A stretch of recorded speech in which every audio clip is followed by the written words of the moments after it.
Hello wears, कैसे हैं आप सब। एक बार फिर से आपका बहुत बहुत स्वागत है आपके अपने YouTube channel fundamental classes Bareilly में। मैं अभिषेक जौहरी एक बार आपका बहुत फिर से स्वागत करता हूं। तो चलिए हम अपनी शुरुआत करते हैं भारतीय राज्य व्यवस्था इंडियन पॉलिटी की सीरीज़ पे। जैसा कि आपने पिछली वीडियो में देखा था कि हम जो हैं राष्ट्रपति, हमने संविधान का कॉन्स्टिट्यूशन का पार्ट 5 स्टार्ट कर दिया था, संघ के बारे में, संघ कार्यपालिका के बारे में, और वहाँ पर मैंने जो स्टार्ट कर दिया था वो राष्ट्रपति। तो पहली वीडियो अगर आप मेरी देखेंगे प्लेलिस्ट में जाकर, तो उसमें मैंने राष्ट्रपति का थोड़ा सा इंट्रोडक्शन दिया था और आपको बताया था राष्ट्रपति बनने के लिए क्या क्या एलिजिबिलिटी होती है। आज हम बात करते हैं कि राष्ट्रपति का इलेक्शन कैसे होता है। जैसे कि आप सबके पास वोटर कार्ड होगा, आप सबका वोटर आईडी कार्ड बनता है, आप उसका यूज़ कहाँ करते हैं? आप उसका यूज़ करते हैं, आप एमएलए का इलेक्शन होता है, वोट डालने जाते हैं।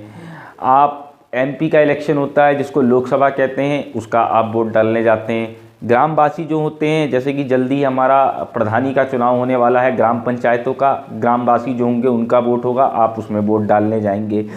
चेयरमैनी का इलेक्शन होता है, नगर पालिका, नगर एवं पार्षद, नगर पंचायत, आप वहाँ पर मतदान करते हैं।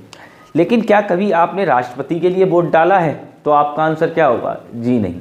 कुछ इलेक्शन ऐसे हैं जो अप्रत्यक्ष होते हैं, वहाँ पर आप डायरेक्टली मतदान नहीं करते हैं, लेकिन आपके चुने हुए प्रत्याशी हैं, जैसे एमएलए, एमपी, या मैं आगे और भी बताऊंगा, तो वो सब जो है मतदान करते हैं। मतलब आपके चुने हुए प्रतिनिधि लोग जो होते हैं वो मतदान करते हैं, आप डायरेक्टली मतदान नहीं करते। तो ये जो राष्ट्रपति का इलेक्शन होता है, प्रेसिडेंट का चुनाव होता है, ये भी एक अप्रत्यक्ष माध्यम से होता है, जहाँ पर जनता डायरेक्टली अपने राष्ट्रपति को नहीं चुनती है, बल्कि जनता द्वारा चुने गए कुछ प्रतिनिधि राष्ट्रपति को चुनते हैं। तो देखिए, राष्ट्रपति की अगर हम निर्वाचन की बात करें तो राष्ट्रपति का जो निर्वाचन है वो संविधान के कौन से अनुच्छेद के अनुसार होता है? तो आपको ये ध्यान रखना है, राष्ट्रपति का जो निर्वाचन है भारतीय संविधान में, उसका वर्णन कहाँ है? अनुच्छेद 54-55 में, आर्टिकल 54-55 में। जैसे मैंने बताया था आपको, 52 में राष्ट्रपति पद का प्रावधान है, 53 में राष्ट्रपति जो संघ कार्यपालिका की जितनी पावर है वो राष्ट्रपति के पास है। आर्टिकल 79 में मैंने आपको बताया था राष्ट्रपति जो है वो संसद का एक इम्पॉर्टेंट हिस्सा होता है। आर्टिकल 58 में मैंने राष्ट्रपति की योग्यताएं आपको बताई थी।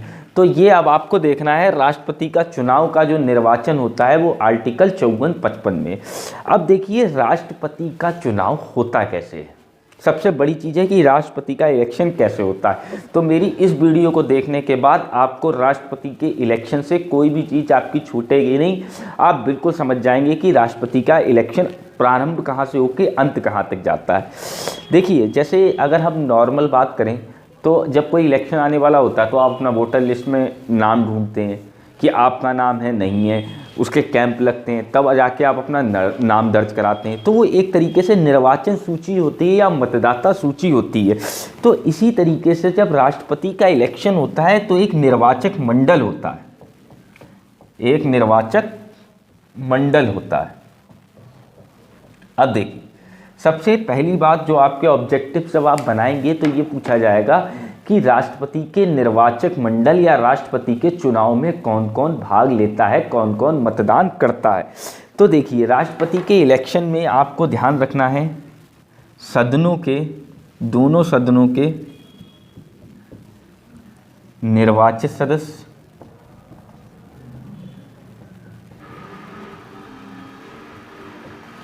राज्य विधानमंडल या विधानसभा के निर्वाचित सदस्य। देखिए, राष्ट्रपति का जो निर्वाचन होता है उसमें कौन कौन मतदान करेगा? राष्ट्रपति के निर्वाचन में संसद के दोनों सदन, दोनों सदन का मतलब हो गया लोकसभा और राज्यसभा, दो सदन होते हैं। तो जो लोकसभा और राज्यसभा के निर्वाचित जो एमएलए, एमपी हैं वो हिस्सेदारी करते हैं। अब मैं आप कहेंगे कि ये निर्वाचित क्यों लिखा है? निर्वाचित इसलिए लिखा है, जब आप संसद पढ़ोगे या आपको थोड़ा सा आइडिया होगा, तो जो लोकसभा और राज्यसभा में सीटें होती हैं तो उसमें कुछ मनोनीत सदस्य होते हैं। जैसे कि लोकसभा में 552 अगर सीटें हैं तो 552 में 550 निर्वाचित होते हैं, 2 एंग्लो इंडियन मनोनीत होते हैं। इसी तरीके से राज्यसभा में 250 सीटों का प्रावधान है, तो 238 जो होते हैं वो निर्वाचित होते हैं और 12 जो होते हैं वो मनोनीत होते हैं, जो साहित्य कला विज्ञान के क्षेत्र से होते हैं। तो मनोनीत वाले जो सदस्य होते हैं, जो नॉमिनेट करे जाते हैं, वो सदस्य राष्ट्रपति के इलेक्शन में भाग नहीं लेते हैं। कौन लेते हैं? संसद के दोनों सदनों के जो निर्वाचित, जो वोट डाल के एमएलए एमपी आपने चुने हैं, वो वहाँ पर लेते हैं। जो डायरेक्टली अपॉइंट हो गए वो वहाँ पर भाग नहीं ले सकते हैं। इसीलिए इसी तरीके से राज्य विधानमंडल के निर्वाचित सदस्य, मतलब जब आप विधानसभा होती है, एमएलए जहाँ पर होते हैं, तो आपके क्षेत्र का जो चुना हुआ एमएलए है वो उसमें वोट डालता है, मनोनीत एमएलए वोट नहीं डालता है। साथ ही साथ आपको ध्यान रखना है कि यहाँ पर विधान परिषद, जैसे अभी जल्दी इलेक्शन हुए थे एमएलसी के, विधान परिषद जो होता है वो राज्य की इच्छा पर निर्भर करता है। जब मैं आपको राज्य सरकार के बारे में पढ़ा रहूँगा कि कहीं पर आप देखोगे विधानसभा होगी, जैसे हमारे यहाँ यूपी में है, बिहार में है, कुछ राज्य ऐसे हैं कि हर राज्य में विधान परिषद या एमएलसी का प्रावधान नहीं होता है, तो वो एमएलसी वाले सदस्य भी राष्ट्रपति के निर्वाचन में वोट नहीं डालते हैं। कौन कौन राष्ट्रपति के निर्वाचक मंडल में होता है? आपका ये ऑब्जेक्टिव बनता है, तो आपको क्या बताना है? दोनों सदनों के निर्वाचित सदस्य, दोनों सदन से मतलब लोकसभा, राज्यसभा और विधानसभा के निर्वाचित सदस्य, मनोनीत और विधान परिषद के सदस्य, मनोनीत सदस्य और विधान परिषद के सदस्य राष्ट्रपति के इलेक्शन में भाग नहीं लेते हैं। दूसरा ऑब्जेक्टिव आप क्या बनता है? जैसे कोई व्यक्ति है, अगर वो राष्ट्रपति का चुनाव लड़ना चाहता है, राष्ट्रपति का इलेक्शन लड़ना चाहता है, राष्ट्रपति का इलेक्शन लड़ना चाहता है, तो देखिए राष्ट्रपति का निर्वाचन करने के लिए, उसका वो इलेक्शन लड़ने के लिए कम से कम संसद में, कम से कम संसद में 50 लोगों द्वारा, संसद के जो भी एमएलए एमपी हैं, तो 50 लोगों द्वारा उसके नाम का प्रस्ताव जाना चाहिए कि ये व्यक्ति जो है वो राष्ट्रपति का इलेक्शन लड़ना चाहता है, और 50 लोगों द्वारा उसका अनुमोदन होना चाहिए, तभी उसी व्यक्ति को राष्ट्रपति के इलेक्शन को, निर्वाचन के लिए फाइनलाइज माना जाता है कि ये जो है कैंडिडेट है। 50 लोगों द्वारा अनुमोदन होना चाहिए। अनुमोदन का मतलब होता है उसके नाम की स्वीकृति, मतलब 50 लोग जो हैं वो बताएं, राष्ट्रपति के नाम का प्रस्ताव लेके आए, मान लीजिए फाइनल की एबीसी जो है वो इलेक्शन लड़ने का इच्छुक है, तो 50 लोग कम से कम सदन में जो है उसका प्रस्ताव लेकर आएंगे संसद के सदनों की तरफ से, और 50 लोग जो है उस पर मोहर मारेंगे, अपनी स्वीकृति मारेंगे, तब वो व्यक्ति जो होगा वो दावेदार होगा राष्ट्रपति पद का। तो ये चीज़ आपको निर्वाचक मंडल से ध्यान रखनी थी कि निर्वाचन मंडल में कौन कौन होता है और किस तरीके से वो कैंडिडेट डिसाइड होता है। अब देखिए हम आगे आते हैं और ये देखते हैं राष्ट्रपति का चुनाव की प्रक्रिया कैसी है। ये ऑब्जेक्टिव बहुत पूछा जाता है। तो देखिए राष्ट्रपति का जो इलेक्शन होता है वो गुप्त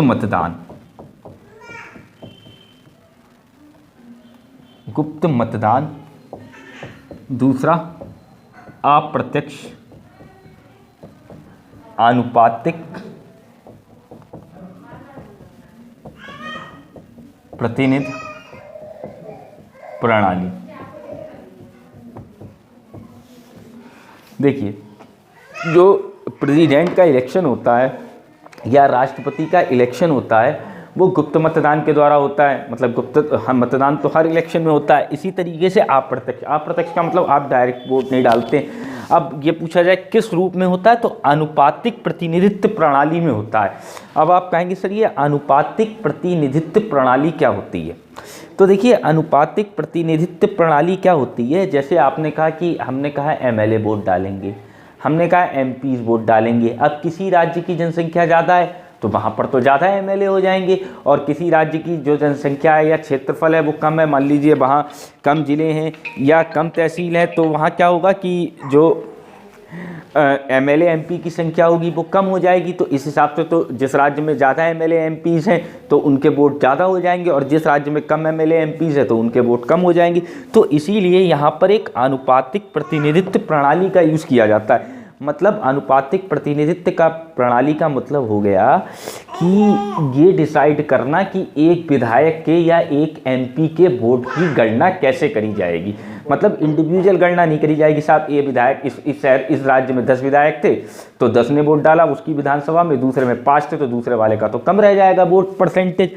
तो इसलिए एक विधायक के मत की मूल की गणना करी जाती है, इसको ही बोलते हैं आनुपातिक प्रतिनिधित्व प्रणाली। इसी तरीके से सांसद के मत की गणना करी जाती है। तो इन्हीं को बोलते हैं कि एक जो है एमएलए के वोट की कितनी वैल्यू होगी और एक पार्लियामेंट के वो जो एमपी है उसके मत की वैल्यू क्या होगी। अब ये डिपेंड करता है कि वो विधायक जो है या वो जो सांसद है किस रेशियो में जनसंख्या का प्रतिनिधित्व कर रहा है। मतलब कोई विधायक है तो उसका विधानसभा क्षेत्र बड़ा है तो वो ज़्यादा जो है ज़्यादा जनसंख्या का प्रतिनिधित्व कर रहा है, कोई कॉन्स्टिट्यूंसी छोटी है तो वहाँ का एमएलए या एमपी जो है वो कम जनसंख्या का प्रतिनिधित्व कर रहा है। तो ये देखा जाता है कि विधायक या सांसद जो होता है किस रेशियो में जनसंख्या का प्रतिनिधित्व कर रहे हैं, तो इसी को बोलते हैं आनुपातिक प्रतिनिधित्व प्रणाली। दो फार्मूले होते हैं इसको निकालने के, जो मैं आपको स्क्रीनशॉट में दे दूंगा, आप नोट कर दीजिएगा। तो इसी तरीके से जो है वोटों की गणना, वोटों का इलेक्शन में वोट डाले जाते हैं। अब दूसरी बात ये होती है कि राष्ट्रपति की जो मतों की गणना है, राष्ट्रपति के जो मतों की गणना है वो कैसे करी जाती है। देखिए, उससे पहले जैसे मैंने बताया कि मैं आपको एक सांसद और विधायक के मत का मूल्य के बारे में बता दूं, तो यहाँ पर मैं लिख दे रहा हूँ दो फार्मूले, आप उसका स्क्रीनशॉट लेना चाहें तो ले सकते हैं। एक विधायक के मत का मूल्य क्या होता है, विधायक के मत का मूल्य क्या होता है, देखिए उस राज्य की जनसंख्या, मतलब किसी पर्टिकुलर स्टेट की हम बात करें तो उस राज्य की जनसंख्या डिवाइडेड बाई निर्वाचित, विधानसभा का मतलब हो गया एमएलए की संख्या इनटू 1000। ये आपसे कई बार पूछा जाएगा कि राष्ट्रपति के इलेक्शन में एक विधायक के मत का मूल्य क्या होता है, तो आप ध्यान रखिए एक विधायक के मत का मूल्य क्या होता है, उस राज्य की जनसंख्या निर्वाचित, उस राज्य में निर्वाचित एमएलए की संख्या इनटू 1000, या कई फॉर्मूले में लिखा होगा इनटू 1/1000, वो एक ही बात है। इसी तरीके से एक सांसद के मत का मूल्य क्या होता है, देश की सभी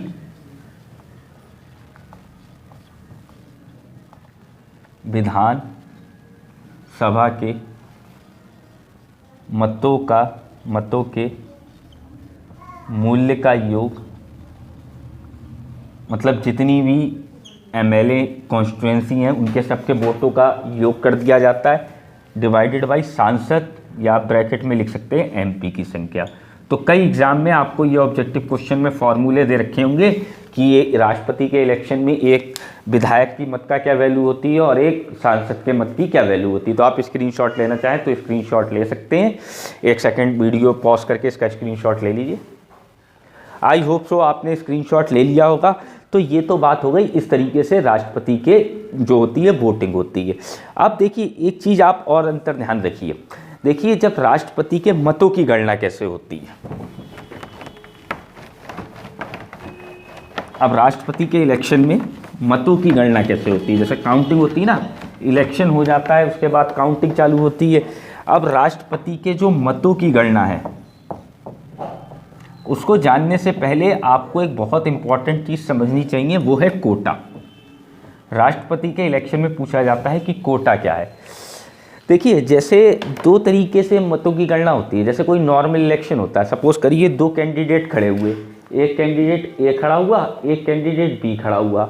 आप सपोज करिए टोटल अगर 100 वोट पड़े, टोटल 100 वोट पड़े, अब एक को अगर 52 वोट मिल गए, एक को 48 वोट मिल गया, तो कौन, अगर 100 टोटल वोट है तो कौन जीतने वाला जो होगा वो हो जाएगा, जो 52 वोट वाला है वो जीत जाएगा। अब मान लीजिए अगर ऐसा होता,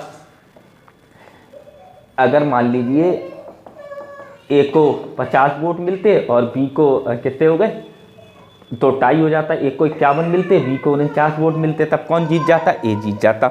नॉर्मल इलेक्शन में ऐसा होता है कि जब काउंटिंग होती है तो जिसको ज़्यादा वोट मिल जाते हैं वो जीत जाता है। लेकिन राष्ट्रपति के इलेक्शन में ऐसा नहीं होता है। राष्ट्रपति के इलेक्शन में क्या होता है कि जितने भी आपके वैलिड वोट पड़े हैं, जितने भी आपके वैलिड वोट पड़े हैं उसका 50% से ज़्यादा मिलना जीतने के लिए ज़रूरी है।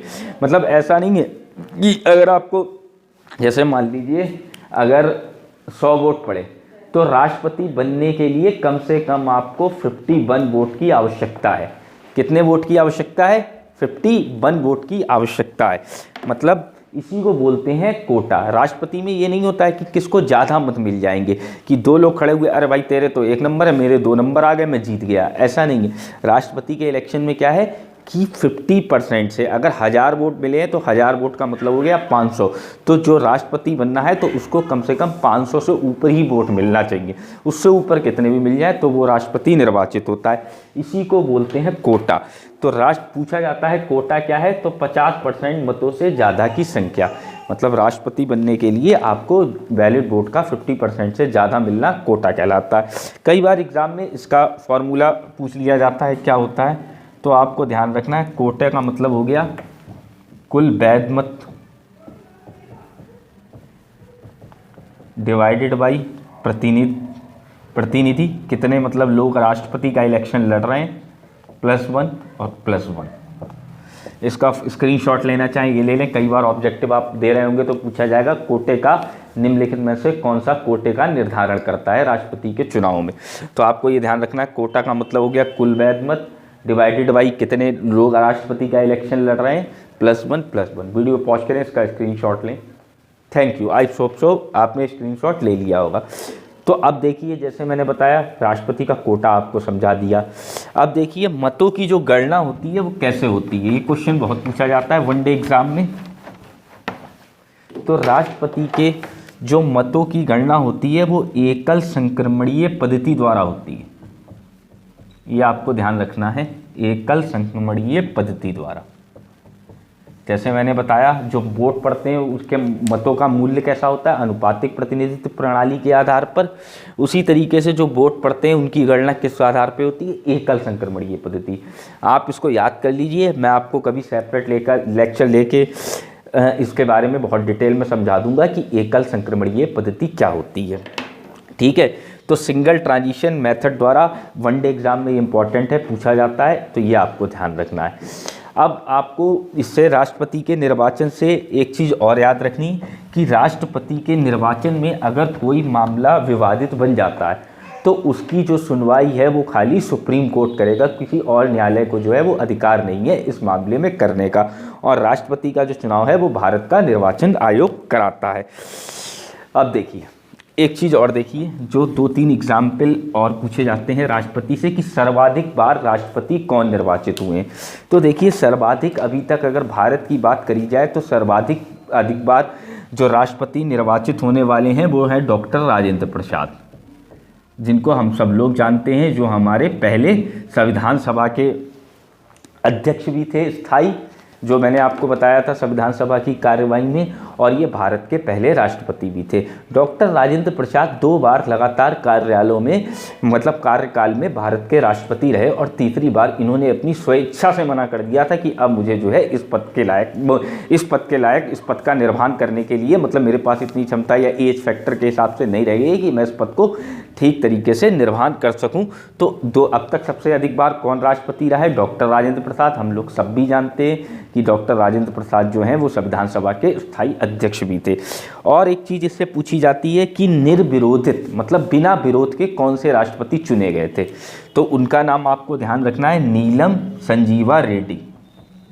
नीलम संजीवा रेड्डी जो थे वो जो थे निर्विरोध राष्ट्रपति चुने गए। यह आपका वनडे एग्जाम में क्वेश्चन पूछा जाता है, कौन से राष्ट्रपति निर्विरोध चुने गए थे, तो नीलम संजीवा रेड्डी जो राष्ट्रपति थे हमारे वो निर्विरोध चुने गए थे। तीसरा आपसे पूछा जाता है कि कौन से राष्ट्रपति जो हैं वो द्वितीय वरीयता पे, जब मैंने आपको बताया ना एकल संक्रमणीय पद्धति, मैं आपको एक किसी सेपरेट लेक्चर में समझाऊंगा थोड़ी सी उसके बारे में, तब मैं आपको बताऊंगा कि वरीयता क्रम क्या होता है।